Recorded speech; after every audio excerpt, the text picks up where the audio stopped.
Gadis itu diserang buaya, tapi dia tidak lari dengan panik. Ternyata buaya itu adalah ayah dari anak laki-laki itu. Belum lama ini, Avery pergi ke kolam renang. Pacarnya Barry mengikutinya. Saat ini, mereka melihat adegan mengerikan. Seorang pria diangkat di udara oleh seekor buaya. Sedetik kemudian, dia langsung mati, dan keduanya segera melarikan diri.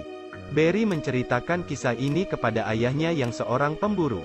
Mereka segera mengendarai sampan ke tempat kejadian. Tanpa diduga buaya itu masih ada.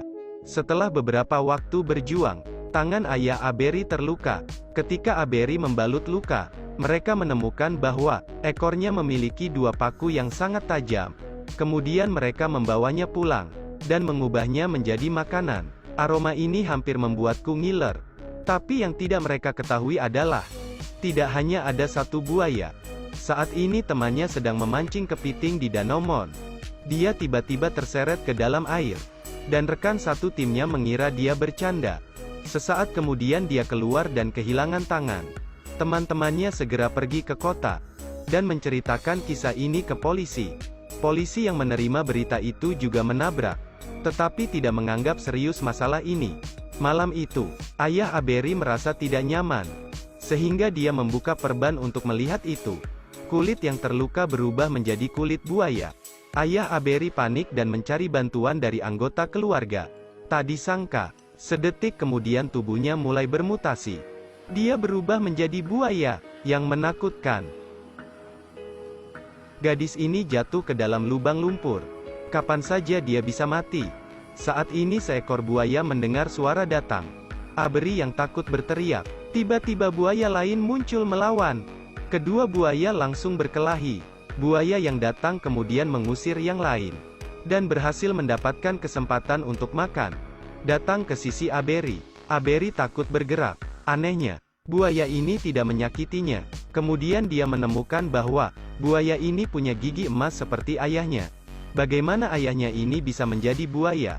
Buaya memutar kepalanya, menyuruhnya untuk meraih ekornya. Akhirnya Avery diselamatkan. Ayah buaya segera meninggalkan tempat kejadian.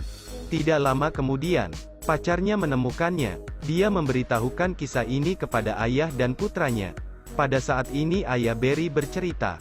Ternyata pabrik kimia terdekat secara teratur menuangkan bahan kimia polutan ke danau. Pada akhirnya buaya mulai bermutasi. Dia teringat bahwa seluruh keluarga sering makan daging buaya. Jadi, dia segera berkendara ke rumahnya.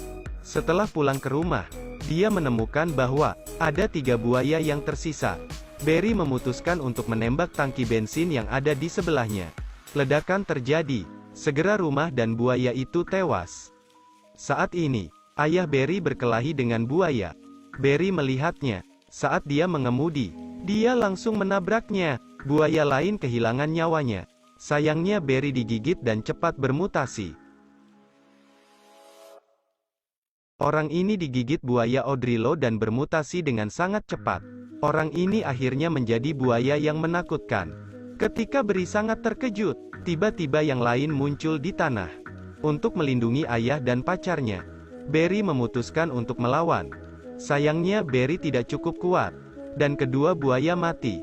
Avery dan ayahnya sangat patah hati. Mereka menguburnya di tepi danau. Tanpa disangka setelah mereka berdua pergi, Barry hidup kembali setelah menghilang ke dalam air. Dengan bantuan polisi mereka mengumpulkan semua orang di kota, bersiap untuk benar-benar menghancurkan buaya di danau. Tetapi secara tak terduga, hewan berdarah dingin ini begitu kuat, sehingga mereka mengalahkan banyak orang. Mereka hanya harus menggunakan konspirasi. Mereka menempatkan bahan peledak di gudang. Mereka menuangkan bensin ke dalam, dan memancing para buaya di dalam gudang. Begitu mereka semua di dalam, polisi mencoba meledakkan detonator. Ketika buaya merobohkan mereka, pada saat genting, Avery dengan cepat menutup pintu gudang. Kemudian, membuat pot obor, melemparkan obor ke gudang dengan kenangan indah ayahnya. Gudang segera meledak, dan Avery pingsan. Barry datang dan menyeretnya pergi. Setahun kemudian, Avery melahirkan putranya. Sejak saat itu seluruh keluarga hidup bahagia bersama.